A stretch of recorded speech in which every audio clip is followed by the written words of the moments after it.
Good morning, and welcome to Wednesday Wellness. This is about getting well, being well, and staying well. I hope that you all are doing just that. We are here with you today, and we're thinking about our wellness. When you're getting well, do you think that getting well requires you to make a list, or do you know what you're welling from? Many people are not sure about what wellness really is. I thought about myself a lot because I've been in a lot of physical pain, stemming from arthritis. Yeah, and sometimes rest is needed. Sometimes I just need to think about it. And I'm speaking from experience. How are you all doing in that area? Like, do you think about your wellness? Do you think about your being able to get well? How easy is it when you think about it? Because I know for me, I rush. I'm able. Good morning, Trish. Good morning. We are talking about our wellness. I can't find anything to put on the screen because I don't know what to do. Like all of the buttons to even pick a picture. Is there any way you could do it on your side? I usually could pick something. You can hear me good, right? Can you? Trish?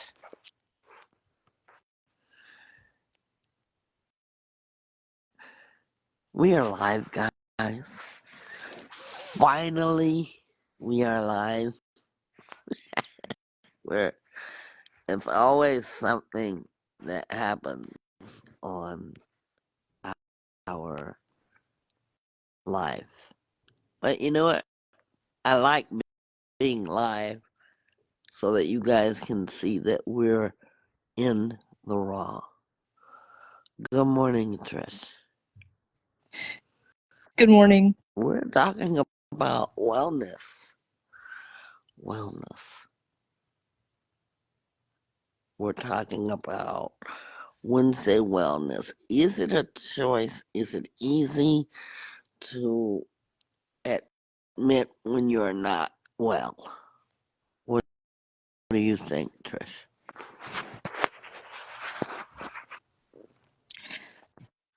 Can you repeat that? Sorry. No, it's okay. Is it easy or hard to admit when you're not feeling well?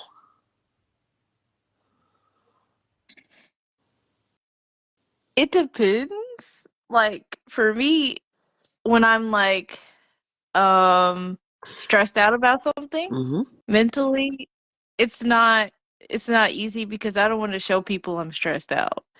I want to look like I have it all together. So, um because I think my stress gives people stress because they see me stressing out. But if I am like physically sick, then I'll tell people I'm not feeling well today. I'm not coming or something like that. So that's me. Yeah. You answered that really nicely. For me, it's a keep it together. I've been having a lot of physical pain, um, sciatic, and arthritis. I guess it comes with being 57.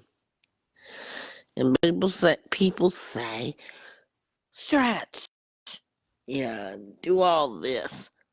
And I've done all that. And it just feels like it's in my nerve. So, what do we do when we are needing to get well? Do we work on ourselves or not? I'm finding it very hard to admit when I'm not feeling well. So, we're asking the audience, are you welling yourself? Why do we talk about this? Because it's important to check in with yourselves. And checking in with yourself is everything. Because people don't check in with themselves, it has helped them,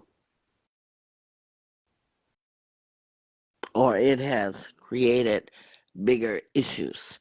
Trish, you mentioned stress. We all have forms of stress, but sometimes stress is the number one leading cause to breakdowns of some sort. How many of us can admit that we have overwhelming stress, not just the daily stress of doing what we normally do in our normal normalcy of life, but thinking about stress. How many of us are really doing something about it? And the reason why I want to talk about Wednesday wellness is because I've been dealing with the physical pain. You know, when we're in physical pain, we get up and we deal with the pain, and we really need to see about it. Now, I'm not one of those people that will say, oh, I'm in pain. I usually wear mine with this face, and nobody knows it. So, do you guys think it's a good thing? What do you think, Trish? I don't think that's a good thing because um me personally, um when I had, for example, when I had my surgery, right? I would I would try not to be uh how do I say it? I tried not to show people that showed my family like, wow, this surgery is like really hurting right now. Like, Yeah. oh, like this is hard. Like I really try not to show them. But then like I found myself crying because when I was sitting at home, I wasn't by myself, but I was in my room like alone, just laying there and thinking because I was so much in pain where I didn't even want to get on my phone. I didn't want to listen to music. So I just sat there and I'm like, wow, I'm in pain right now. And then after my surgery, after my recovery, years later, I tell my mom, like, Mom, that was a very stressful, depressing, and painful moment in my life. And she was like, I didn't know that. Like, you didn't say much. She was like, I didn't know that. And she was like, you should have told me. And I'm saying that to say that it's not a good thing to hide your pain because some people they really will try to understand you. If you don't say, I need a rest, they'll tell you, you need a rest. Yeah. You need to get that checked out when you don't tell yourself, I need to get that checked out. Or I can fake it till I make it. So, Yeah. yeah. Yeah. So, what about the audience? Are you guys feeling like you admit when you're not well or not feeling well? Because we're going to take a look at this. I think it's so important to think about our physical health, our mental, emotional health, and that is help too. I'm another person that I hate to go to the doctor. Can you hear me okay, Trish? Yes, I can. I absolutely hate to go to the doctor. And being older is not the same pain as when you are younger. You fall down, you scrape your knee, you well it out, or you fall off a bike or skates, and you're okay to get back. As you get older, how many of you are feeling that it's a different kind of pain? You I've been living with this pain that's been in my left side and my back, and I ignore it.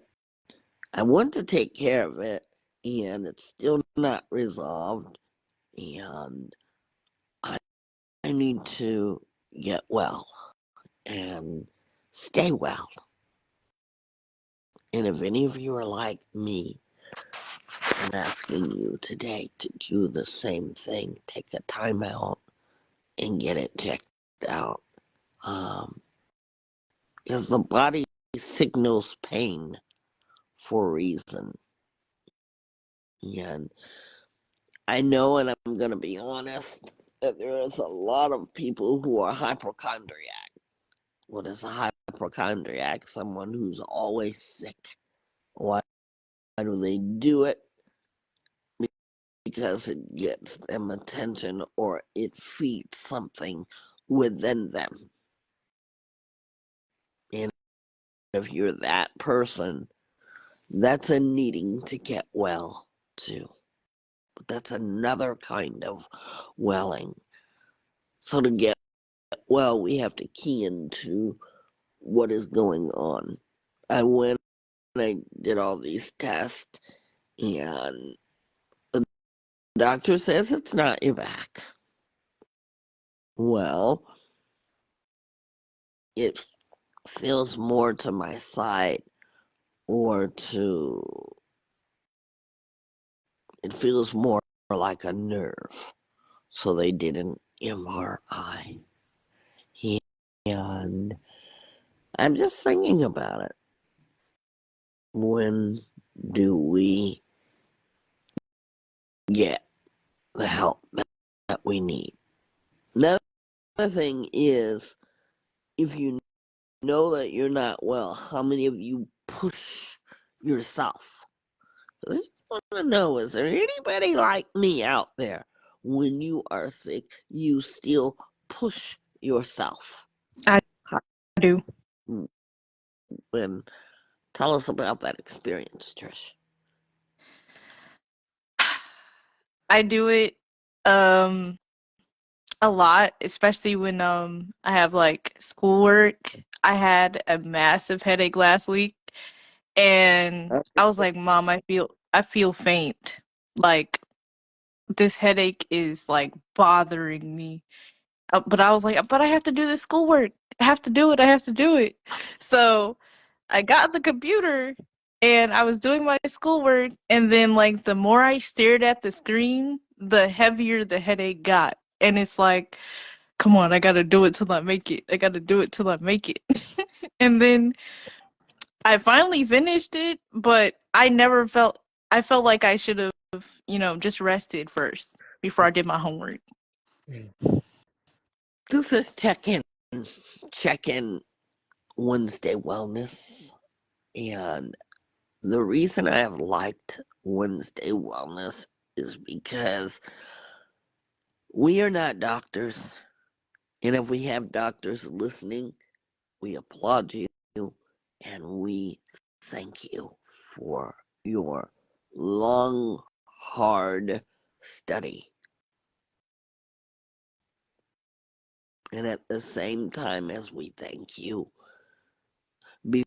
before you see us, we need to admit that we may have some unwelling. And when you have unwelling, it's the opposite of welling yourself. One of the unwelling signs is not admitting that you do have some form of it. We don't need a doctor to tell us when we are unwell. Why am I saying that? Because we live in our own body. We feel when there is something not right with us. Now, there have been cases where people have walked around not knowing that they had some form of illness. I'm not talking about that. And that's why we give honor and grace to doctors who can find out what is wrong with us. But I'm talking about knowing that there's something not right. And nobody lives in your body. Nobody can tell you when you're sick. So it brings me joy to talk about this so openly, because when do you start welling yourself? And if anybody is listening, here's what I'd like you to do. Tell me the experience. And we're doing it as an open discussion forum. We want you to be able to say, I'm working on welling myself. There's a lot of us. There's a lot of you. There's a lot of me's. There's a lot of Trishas that are walking around and we don't check in. Why did I put it like that? Because we go day to day not connecting with ourselves. We do just what you all do. Push ourselves.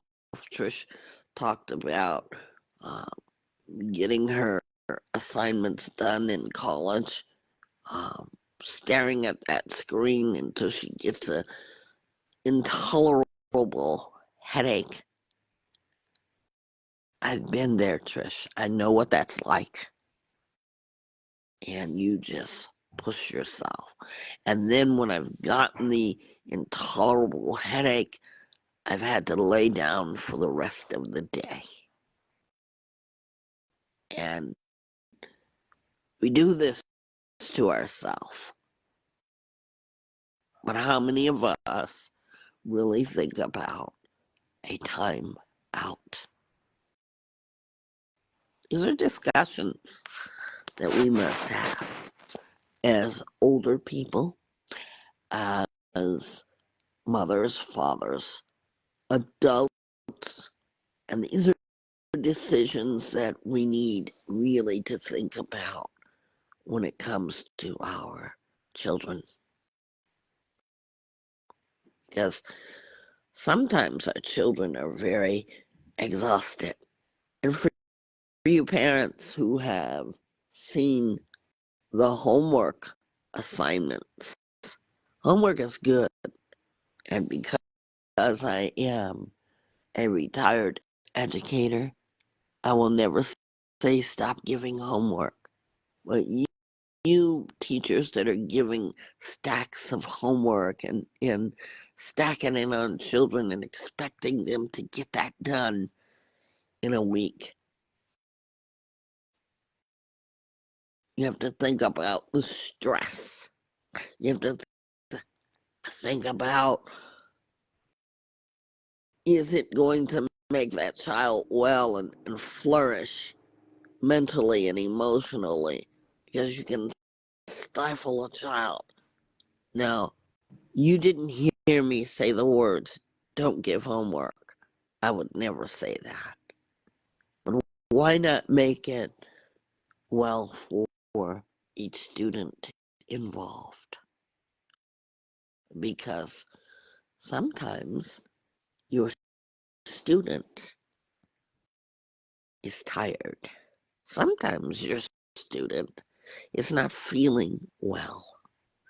And, and a lot of times, children, you have to draw them out. I wish that every school would do a wellness check. And I wish that it would be whatever day you want it to be. And I hope that those of you who listen to us pick a time where you do that for the class, because everyone needs a check-in. You know, we think about our favorite days, our favorite times, but Wednesday is a good day because why? You get to check in. And in the schools, if you had that, a check-in box so that children can feel like they're being honored, they're going to really tell you what's really on your mind. And you, as the teacher, the facilitator, you get to see how your children, your students are doing. And I want to encourage every teacher that listens to this podcast to do that. Have them create a box. Now, this is an assignment. Have them create a box. Get a box. And have them put how they're feeling today. And you can have them either put their name on it, and when that day that you can have them put their name on the paper, write down their feelings to check in with them. Now we're moving on to mental and emotional stress, which is why I'm suggesting that schools pay attention to checking in with wellness.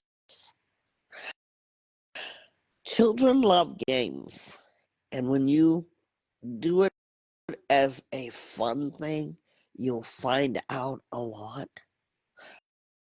I remember one year up on, and this is when I wasn't teaching, I was just volunteering, and I said to the principal, everyone needs one of those boxes. And I said the grades that I think it should be in most. So the principal challenged that and started making that box.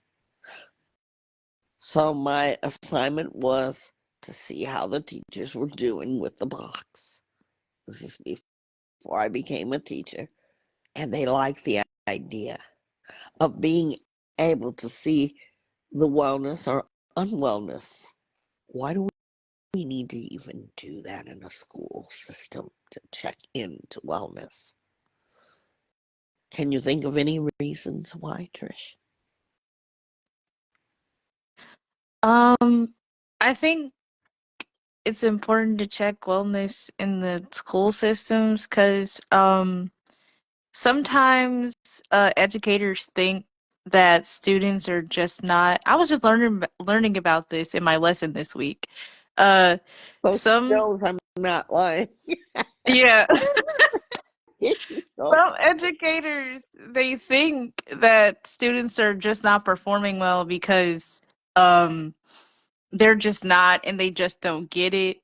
But as I learned, like children, they show their emotions a lot through autonomy, which means like their independence and how they carry themselves mhm, in their own self-help. So you can see it in how children perform on their academics. So I think the reason why you should check, well, for wellness reasons, is because it has a lot to do with their performance in class, and also their moods matter mhm, as well. mhm. Their moods and their moods also determine how they behave as well. Like, I believe that there is no bad child. Okay, I think they're just misunderstood, Yes, and they need to be understood. And you need to go on ground level with children. So that's also why you need to uh, do a wellness check-in with children. yes. Thank you for that, Trish.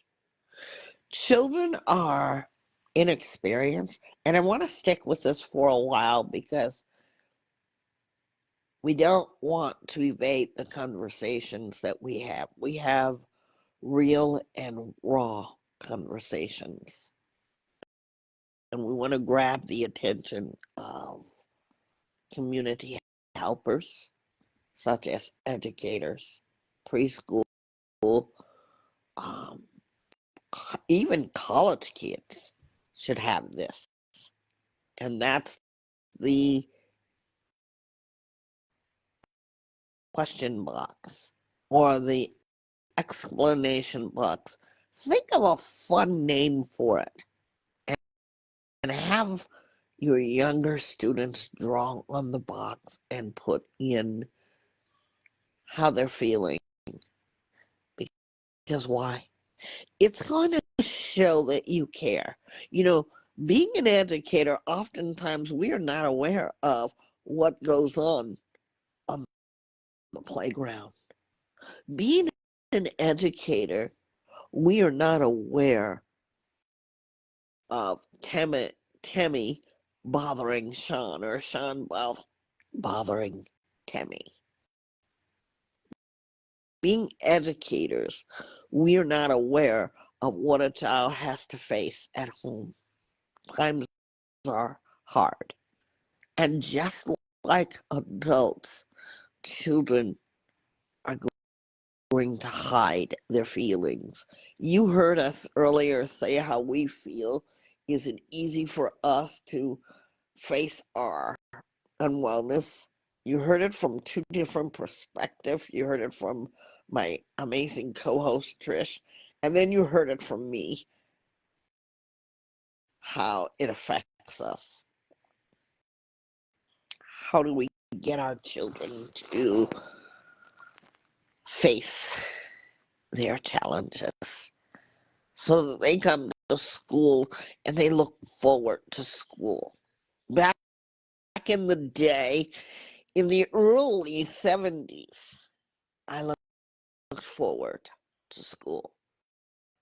If I were to miss a day, I would literally cry. How many kids cry because they can't go to school? That's a good sign. Today, teachers almost feel like they have their hands tied because they don't know how to deal with every child as an individual because it's homework. It's so many minutes of class assignment and specific class assignments. If you have a 45-minute class, and then it's recess, or it's going to be the next class.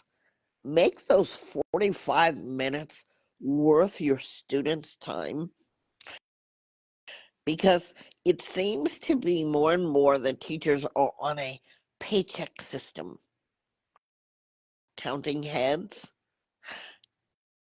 instead of counting hearts. I challenge every person listening to this podcast to do a box. Call it whatever you want to call it. Make it a beautiful box.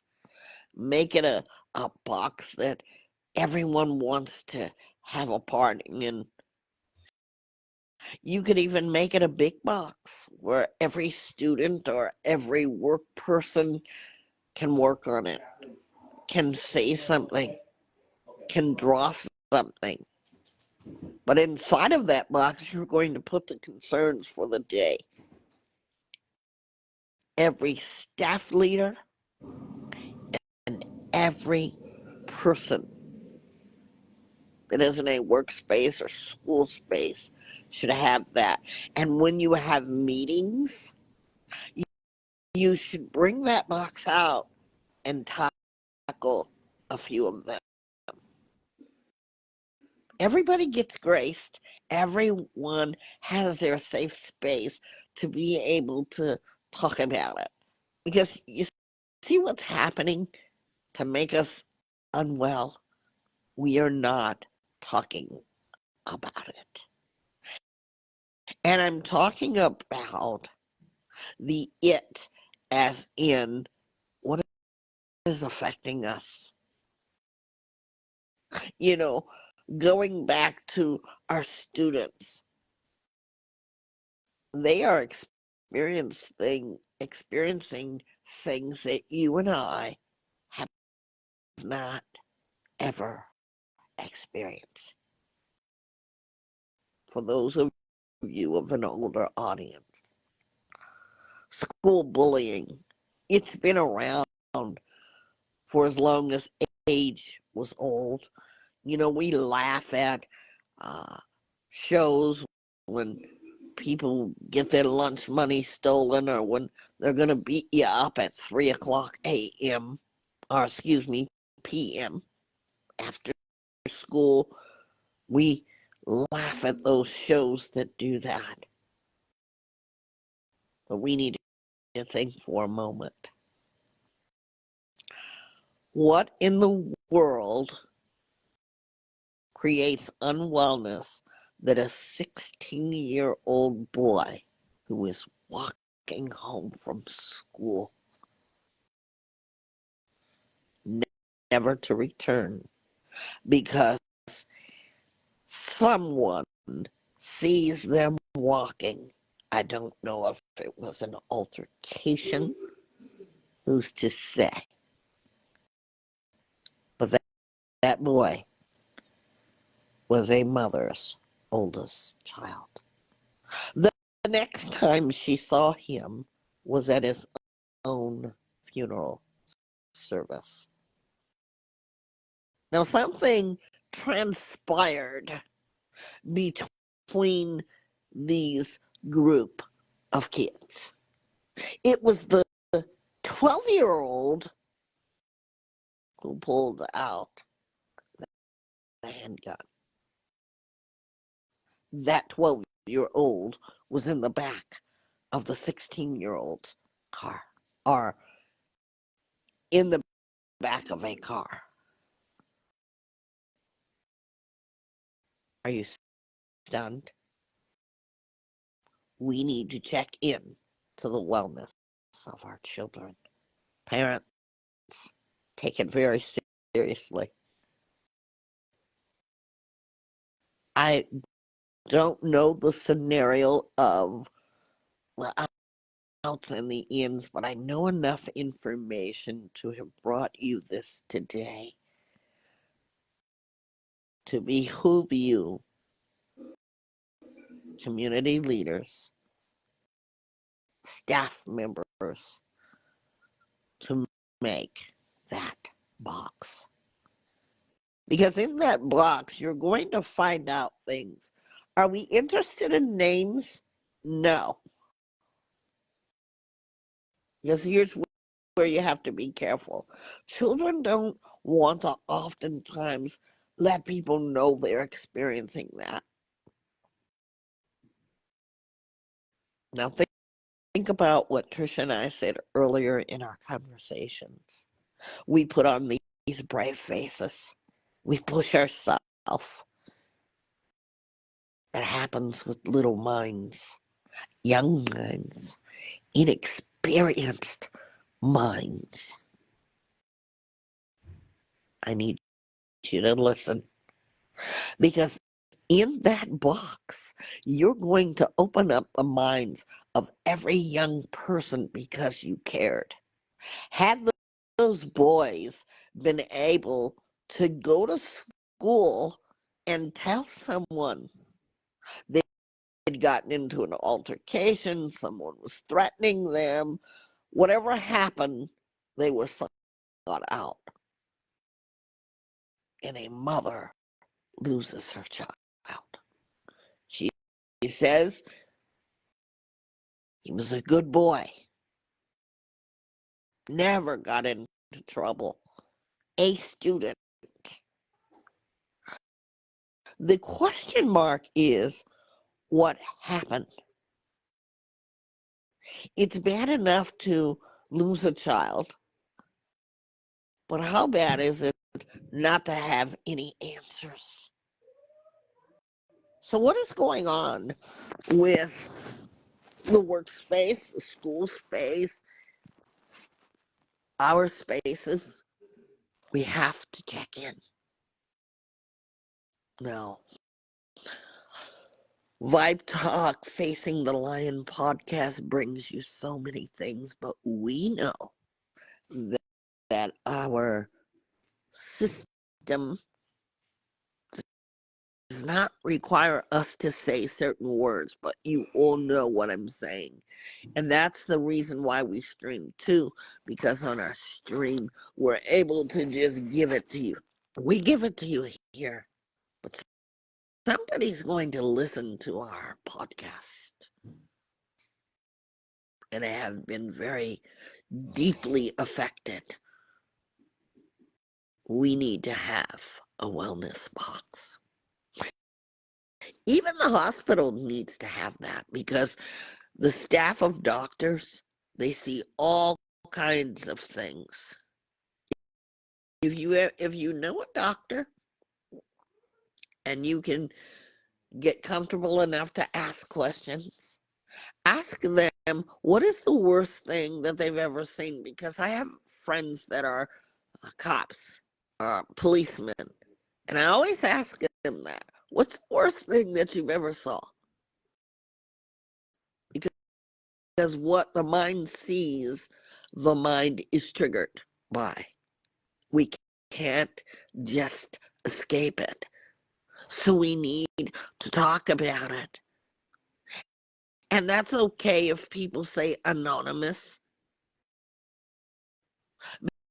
because you know that there's someone at your school space, someone in your workspace, someone in your administrative office is dealing with that particular issue. Do not allow it to unwell you. The story that I just told you is a true story. Whenever I hear a story, I always research it. Even my kids know that. I like to be factual. We are no doctors here. We're having a simple conversation to well ourselves. Anybody working in the school system, it's not just about a paycheck. It's about reaching the hearts and the minds of the young people. Now, this boy was dealing with something. He he was dealing with something. Do you think the teachers knew about it? I think if they would have known about it, and I'm going to say this because I have been an educator.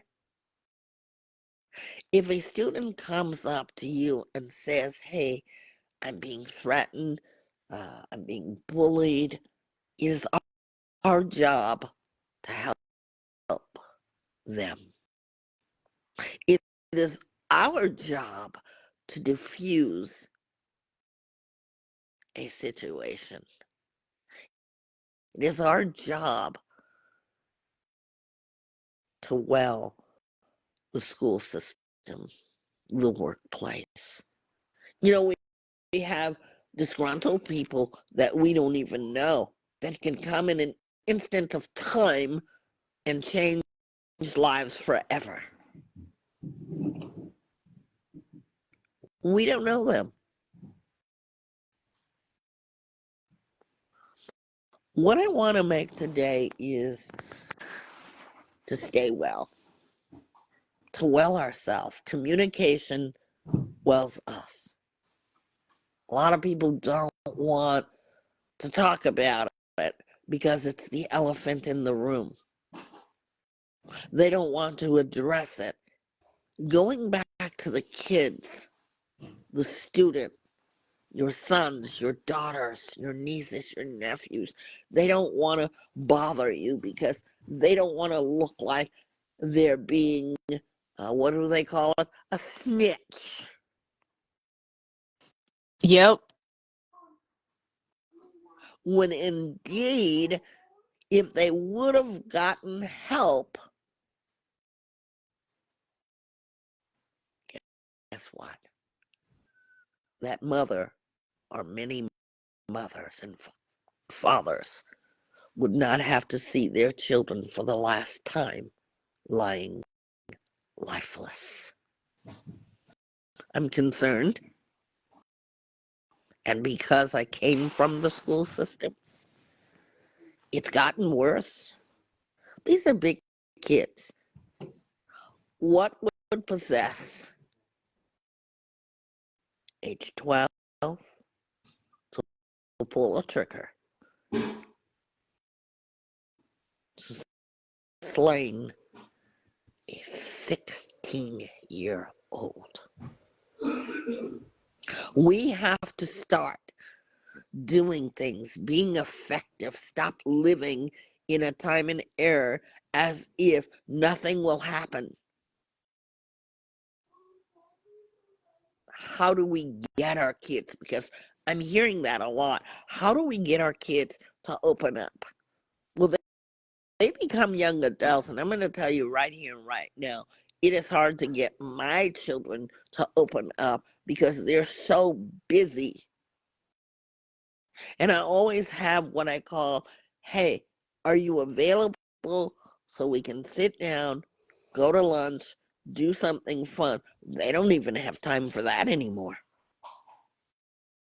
So if you're a parent and you say, well, my kid's grown up, you haven't lost them, and they have to want to. But teachers that are in control, parents that are still in control, even at the dinner table, you should have a wellness box. And you can do it once a week. Maybe you're going to do it once a week because it's hard to get the family together. It's hard to do that because everybody is in different places. She has dance classes. He has basketball practice. You have a work meeting. It goes thus and so. So are we really welling ourselves as a group? I want you to do another assignment that I think is going to be really good. I want you to draw what your family looks like. Do you have time to access each other? amidst the doing homework and the going here and going there. But as you evaluate each other, you really have time to access, even on family night. Make a family night where you have that box.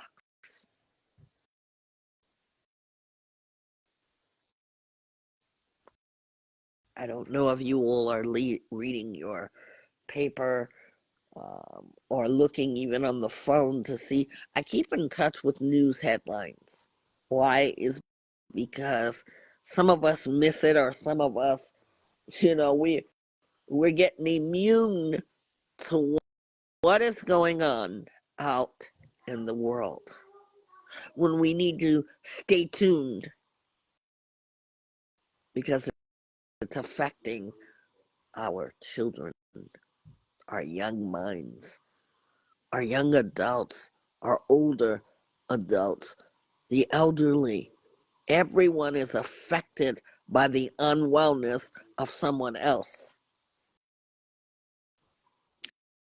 I challenge you, if you're listening to this podcast today, Wednesday Wellness, to start welling your groups.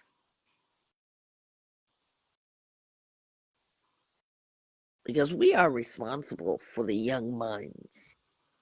And I'll guarantee you, in your box, you're going to find the keys to what people are dealing with. Don't just take it for granted that you've got a deadline to meet, but use your platforms just like we do here.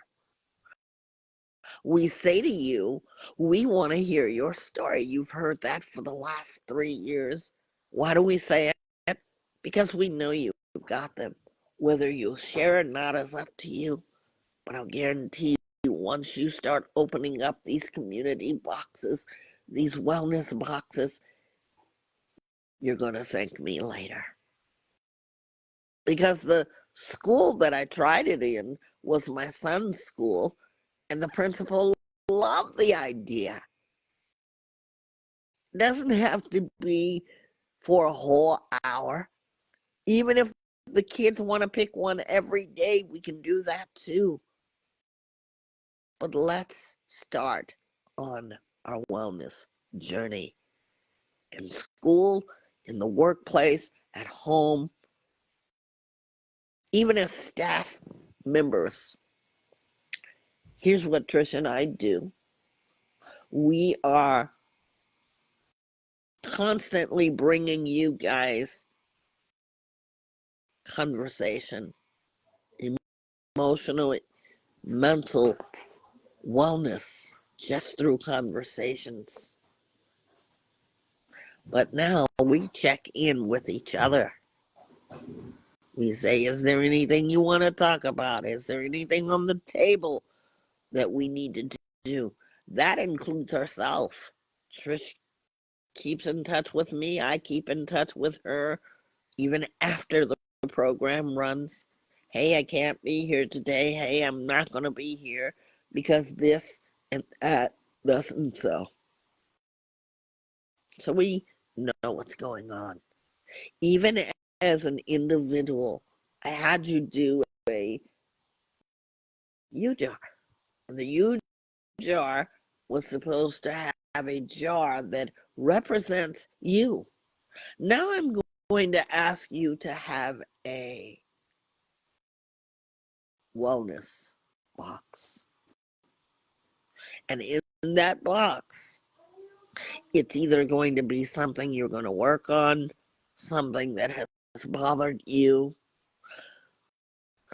It's going to all have to do with your emotions and your feelings. I hope today that you are getting well, being well, and most of all, I hope that you stay well. We're going to be right back with Trisha's Treasures. We're back. Trish. So, um, what I've been learning this week is about separation, like dealing with separation. And it's like the anxiety that children feel when they separate from their parents. And something that I read in the book was about how the reality is some parents don't know how to help with separation anxiety because they never learned how to deal with separation anxiety. And I was like, you know what? That makes a lot of sense. That makes a lot of sense. And I was like, you know what? How would one parent learn how to deal with separation and they're separating from their child during the day when they go to school and things like that because that has to be hard for the child's mental health.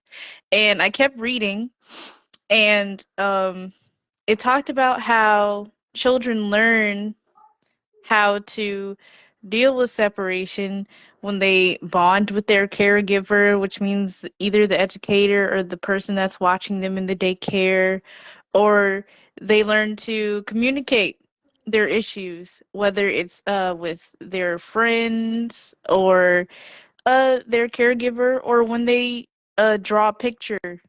You just have to have the outlet for them to expose their emotions, whether it's through activities or games or just a rug time conversation when just sitting with them. And I was like, you know what? That's very good for wellness. I didn't know we were going to talk about this on Wellness Wednesday because we don't go over what we talk about, guys. At so all. I was so I was like, oh, this is perfect. So then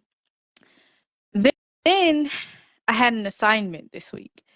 I did it yesterday.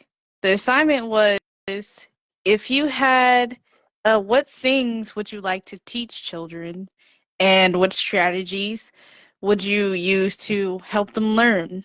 So I chose confidence, resilience, understanding slash compassion, and bonding with others. That's what I chose.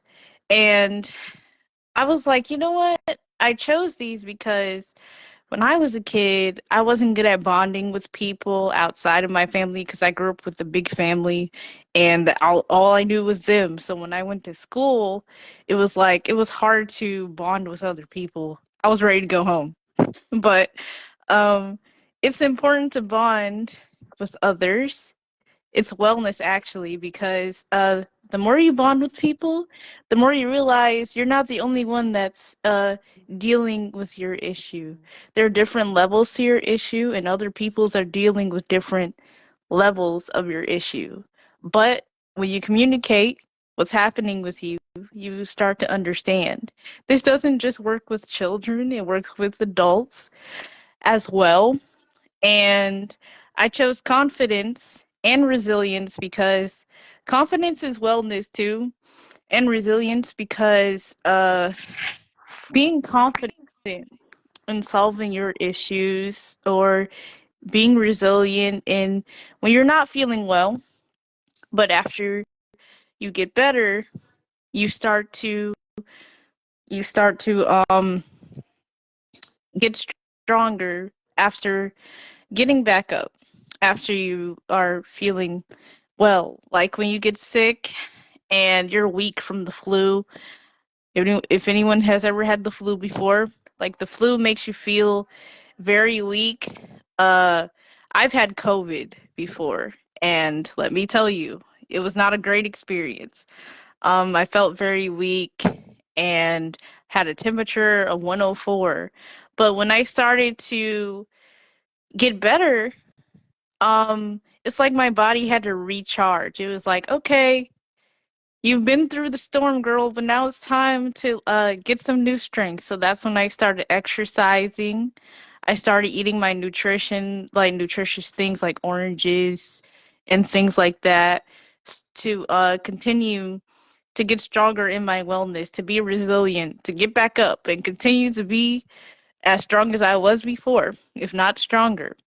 And the last thing I chose was compassion. Compassion is important in your wellness as well because, for one, compassion starts with you. Okay, got to be compassionate with yourself because, um, me personally, I tell myself, "Girl, I know you're feeling bad right now, but come on, it's not that bad. You can continue. You can keep going. Like, come on, you can get through this." Uh, and that's contradicting myself, and that's dismissing how I'm actually feeling. And to show myself compassion is a wellness because it's like, okay, you know you're feeling bad. Why are you trying to do this right now? You know you don't have the strength to do that. Let's take a step back. Let's rest for a little while and then we continue. Don't overassert yourself. Um, take time. Be calm. Take a break. It's okay. Showing yourself compassion gives yourself that wellness mentally and physically. And it also helps you show it to others because if you wouldn't tell yourself to go out there and you have the flu and go to work, you wouldn't tell somebody else to do that. You wouldn't do that because you've walked a mile in those shoes and you know how it feels. So you wouldn't do that for tell other people to do that. So there's wellness in treating yourself well. And doing a self check in is like going to the clinic, getting a checkup, a yearly checkup. Me, I go to the dentist to get my checkup for my teeth and things like that. Um, those checkups are important. Those check-ins with yourself is important to see how you're doing. It's like your self inventory to see how you're doing and to see what you need to do better or what you are not doing and the things that you need to do to continue to stay well and be well. Lion power. Thank you, Trish, so much. If you want to hear more of Trisha's treasures, you can simply hashtag Trisha's treasures or go to YouTube. She's there, it's there. And we thank her so much for that segment. Even I get inspired from that. Trisha's treasures. Thank you. In a wrap, I'd like for you all to think about today's programming and know that Wednesday Wellness is just not any old day, but it's self-check day, making sure that you're okay, that I'm okay, and all of us are okay. Um, we've given you information. We're here. I'm here as a life coach professionally and a certified one that has experience. I am not a medical therapist. I'm not a medical doctor, but I can guarantee you our conversations will be raw and real. And you'll discover something about yourself.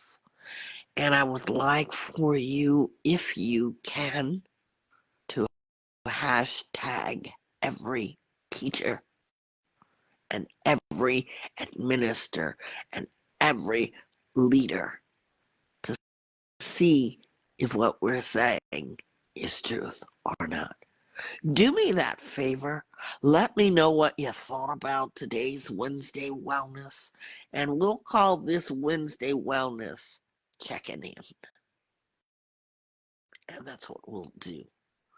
I want to say a special thank you to all teachers, all educators, because for the many times that you've said, well, that's not my job, you have went beyond and above the call of duty.